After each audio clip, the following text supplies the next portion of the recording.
Bonjour.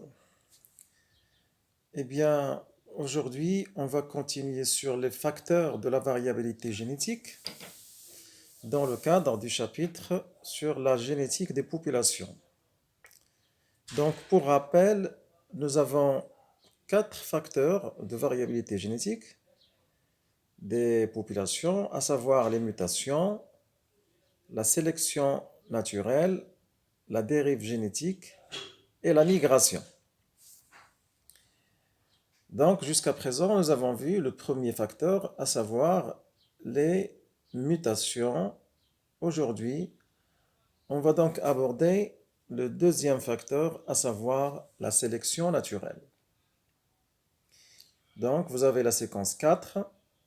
La sélection naturelle, c'est un donc parmi les facteurs de la variabilité génétique des populations. Bien. Donc, on va commencer par l'introduction. Au sein de chaque espèce, chaque gène est représenté par plusieurs allèles issus des mutations. Les mutations diffusent dans la population par le biais de la reproduction sexuelle. Ici, juste il faut rappeler que la diversité génétique n'est pas due uniquement aux mutations qui sont responsables de la diversité des allèles et des génotypes, mais aussi, donc, en plus des mutations, il y a l'effet du brassage génétique qui a lieu donc, au cours de la reproduction sexuée, c'est-à-dire que si donc les mutations créent de nouveaux gènes, le brassage donc va mélanger, soi-disant, ces gènes pour constituer différentes combinaisons d'allèles, c'est-à-dire différents types de génotypes.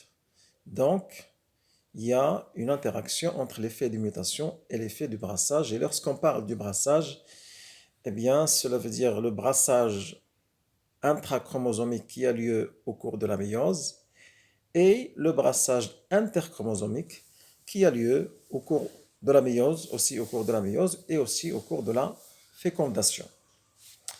En ce qui concerne donc les questionnements de cette séquence, ils sont les suivants. Quelle est l'influence des facteurs du milieu sur les fréquences des allèles? Et quelle est la signification du concept de la sélection naturelle? Donc, premier document, on va partir d'un exemple. Donc, un exemple de la sélection naturelle. Alors, sur le document 1, on va dire donc l'escargot des bois, Cepea nemoralis, se caractérise par un polymorphisme important qui concerne la couleur de la coquille, jaune, rose, brune, et aussi ses rayures. Les oiseaux cassent les coquilles pour consommer la masse molle de l'animal. Dans une surface donnée, on peut recenser le nombre des coquilles cassées et des escargots vivants. Dans les prairies à sol clair, le taux des coquilles cassées sombres est élevé. Dans les forêts à sol sombre, le taux des coquilles cassées claires est élevé. La situation est inverse pour les escargots vivants. On a aussi montré que sur les terrains bruns, le taux des escargots bruns est élevé. Les escargots rayés sont abondants sur les terrains non homogènes. Les escargots non rayés sont abondants sur les terrains homogènes. Alors, quel est le contexte de cette expérience? Donc, cette expérience concerne l'étude d'un animal, c'est-à-dire l'escargot des bois. Cet animal se caractérise par une diversité de la couleur et des rayures de la coquille. Donc, cette diversité traduit donc un polymorphisme génétique parce que donc la couleur et les rayures sont sous le contrôle d'un certain nombre de gènes. Donc, la diversité signifie que les gènes se présentent sous forme de plusieurs allèles. Et donc, je rappelle tout simplement qu'on a déjà vu que on parle d'un gène polymorphe lorsque ce gène se présente au moins sous forme de deux allèles, avec une fréquence minimum qui doit dépasser 0,1. Donc ici, nous avons l'escargot avec la diversité de l'aspect et de la couleur de la coquille, d'une part. D'autre part, nous avons donc le prédateur, puisque l'escargot, dans ce contexte, donc, est une proie, qui est donc consommée par un prédateur qui sont les oiseaux. Donc, les oiseaux vont casser la coquille pour consommer la masse molle de l'animal. D'autre part, nous avons les caractéristiques du milieu. Donc, soit nous avons un milieu, une prairie par exemple de couleur sombre, un milieu de couleur sombre, ou bien un milieu de couleur claire, ou bien un milieu homogène, ou bien un milieu non homogène. Alors, euh, on fait donc des études statistiques, par exemple, dans une prairie à sol clair, on va donc recenser le pourcentage des coquilles cassées et le pourcentage des coquilles qui représentent des escargots encore vivants. Donc, on va faire une étude expérimentale. Les coquilles cassées, donc, ce sont celles qui, dont la matière, dont la masse molle a été consommée par l'oiseau. Et, bien sûr, donc, les coquilles qui représentent donc des escargots vivants, ce sont donc représentent les escargots qui n'ont pas été consommés par le prédateur. Alors, qu'est-ce qu'on peut constater?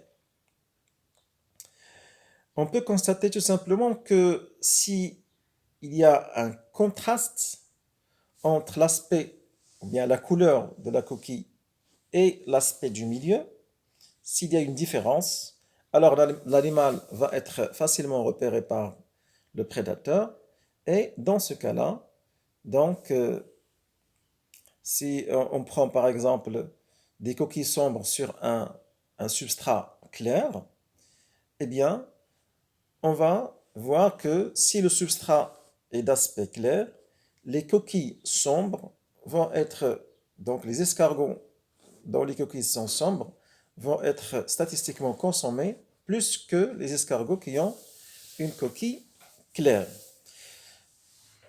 Donc, qu'est-ce qu'on veut donc, qu'est-ce qu'on peut donc dire comme résumé de ce document? C'est-à-dire s'il y a un contraste entre l'aspect de l'animal, entre l'aspect de la coquille et l'aspect du milieu, l'animal va être donc facilement repérable par le prédateur, donc statistiquement, il sera consommé avec des proportions élevées. Au contraire, s'il n'y a pas de contraste entre la couleur de la coquille et l'aspect du milieu, du substrat, alors à ce moment-là, qu'est-ce qu'on va dire? Que l'escargot va être difficilement repérable par le prédateur et donc statistiquement les, les animaux donc vont être consommés avec des proportions relativement faibles. Le même principe, on va le retrouver pour le deuxième exemple. Alors dans le deuxième exemple, nous avons un papillon qui s'appelle Biston betularia. C'est un papillon nocturne qui passe la journée sur les troncs d'arbres. Donc, il est nocturne, c'est-à-dire il est actif durant la nuit et durant le jour, il se fixe sur les troncs d'arbres. En Angleterre et jusqu'à 1848, on a constaté l'absence des papillons de type Carbonaria, couleur sombre. C'est alors le type Typica, de couleur claire, qui était abondant. Au milieu du XXe siècle et dans les zones industrielles, Manchester par exemple, le taux du type Carbonaria a augmenté pour dépasser la fréquence de 0,9 dans l'ensemble de la population.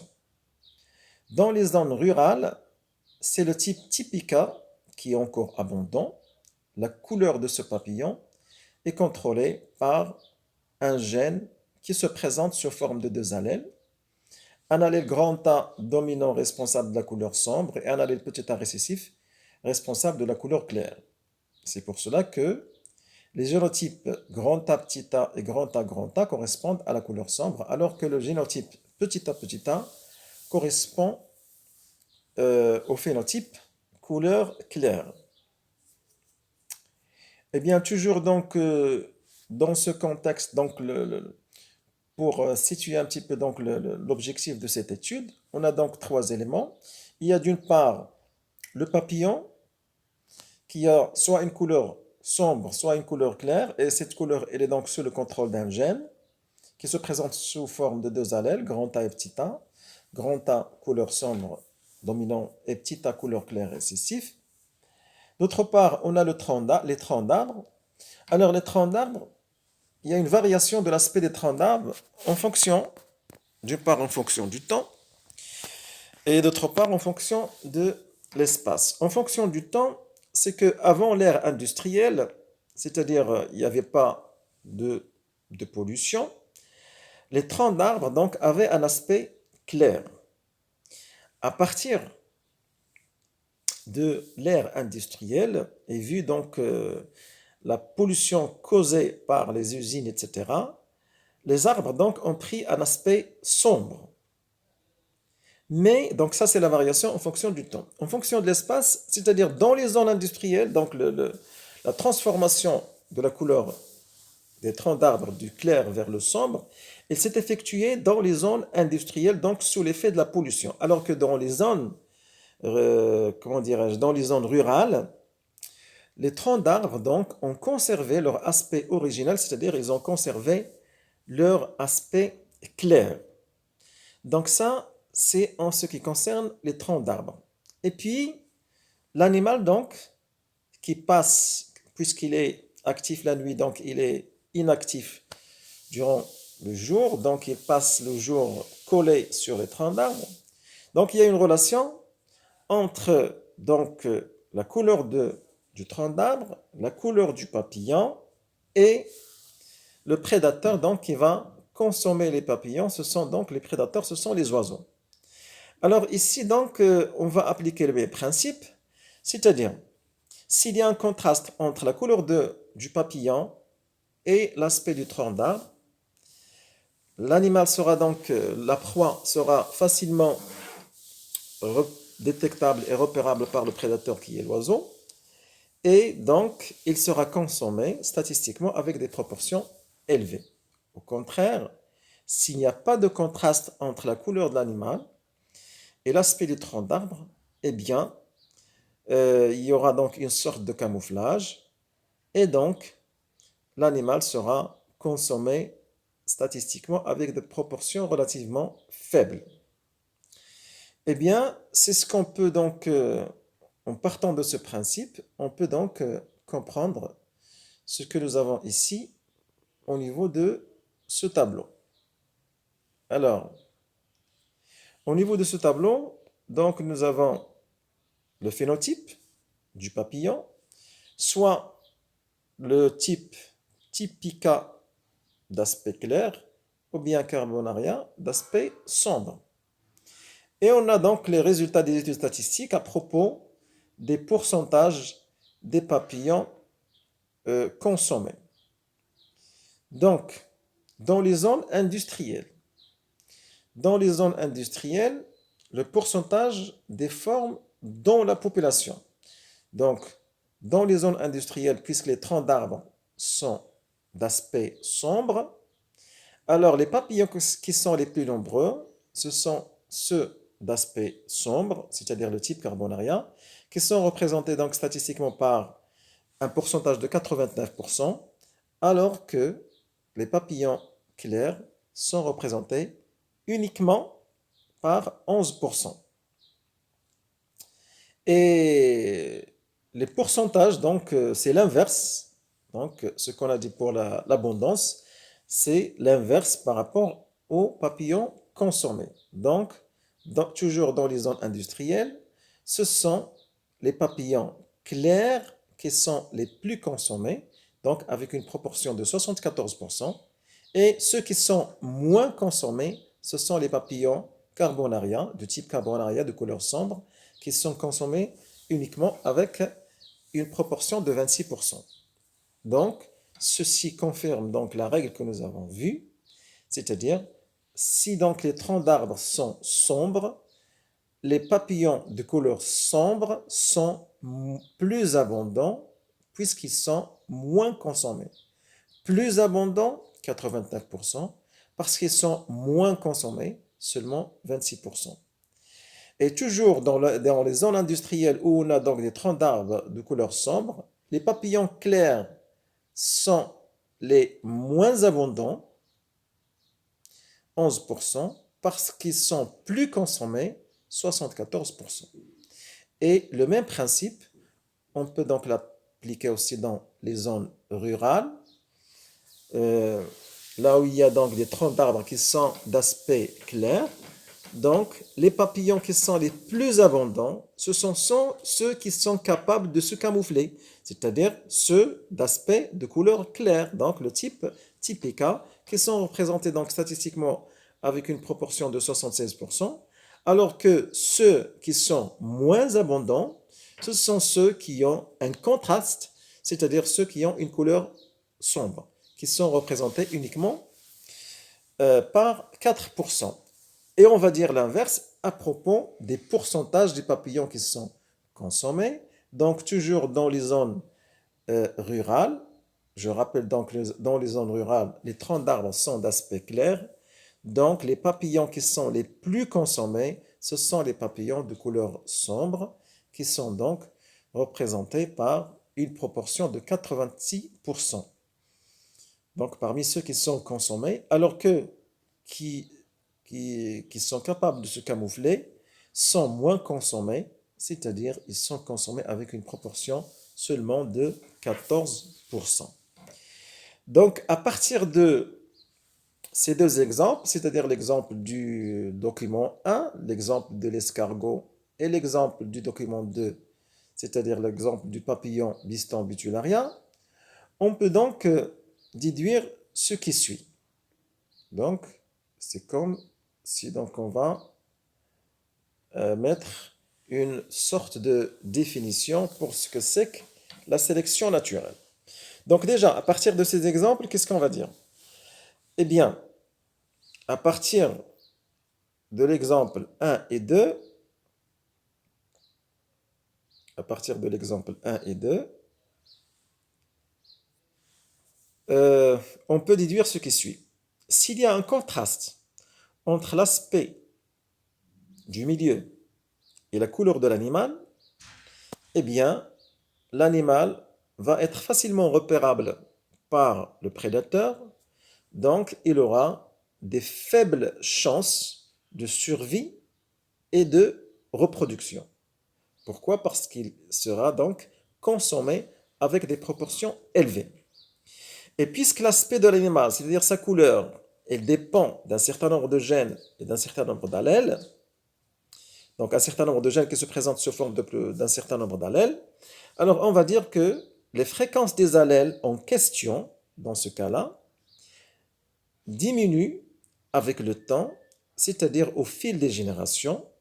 On dit que ces allèles subissent une sélection naturelle négative.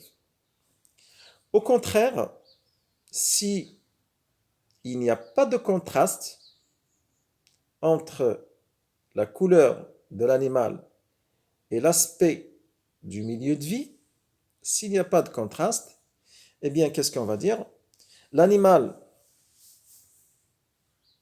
s'il n'y a pas de contraste, c'est-à-dire il y a une sorte de camouflage. Donc, l'animal sera donc difficilement repérable par le prédateur, donc il sera moins consommé, donc il aura plus de chances de survie et de reproduction. Et on va dire que les fréquences des allèles en question augmentent avec le temps, c'est-à-dire au fil des générations, et on dit que ces allèles subissent une sélection naturelle positive. Donc, la sélection naturelle, donc, c'est l'effet des facteurs écologiques du milieu sur l'évolution des fréquences des allèles à travers les générations. Et on va donc essayer de répondre à la première question. Comment peut-on expliquer le polymorphisme génétique au sein de la population de l'escargot des bois? Donc le polymorphisme génétique, il est lié à la diversité des génotypes et à la diversité des allèles. Donc l'aspect de la coquille et la couleur de la coquille, donc c'est un caractère héréditaire et la diversité des phénotypes correspondant à ce caractère héréditaire est liée à la diversité des allèles et des génotypes. Et donc, puisqu'on a dit que le polymorphisme, un gène est polymorphe lorsqu'il se présente sous forme, au moins sous forme de deux allèles, avec des fréquences qui dépassent 0,1 pour chaque allèle.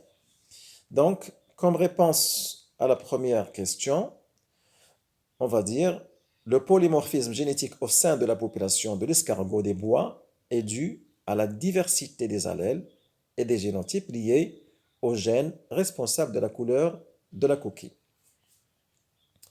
Deuxième question, à partir du document 1, mais aussi on peut le faire aussi à partir des deux documents, à partir des documents 1 et 2, proposer une définition de la sélection naturelle et montrer son effet sur l'évolution des fréquences des allèles.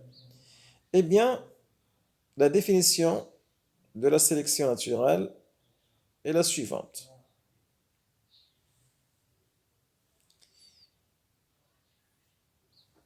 La sélection naturelle, donc comme réponse à la deuxième question, la sélection naturelle est l'effet des conditions du milieu de vie sur la variation des fréquences des allèles et des génotypes au fil des générations.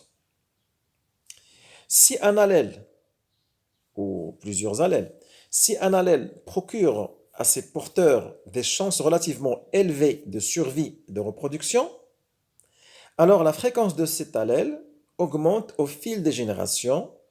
On dit qu'il subit une sélection naturelle positive. Donc si un allèle donne à celui qui le porte des avantages de survie et de reproduction, donc cet organisme il aura plus de chances de transmettre son patrimoine génétique aux générations futures à travers la reproduction sexuée.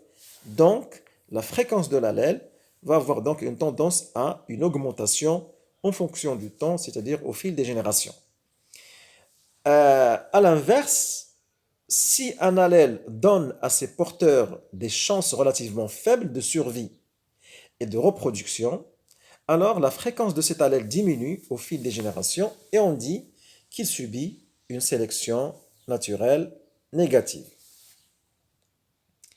Eh bien, il faut juste préciser qu'il faut donc le principe de la sélection naturelle, donc il faut voir le principe de la sélection naturelle dans sa globalité, c'est-à-dire que tout ce qui est, toute propriété d'un être vivant qui peut donc avoir un effet sur les chances de survie et les chances de reproduction, donc va être objet de la sélection naturelle.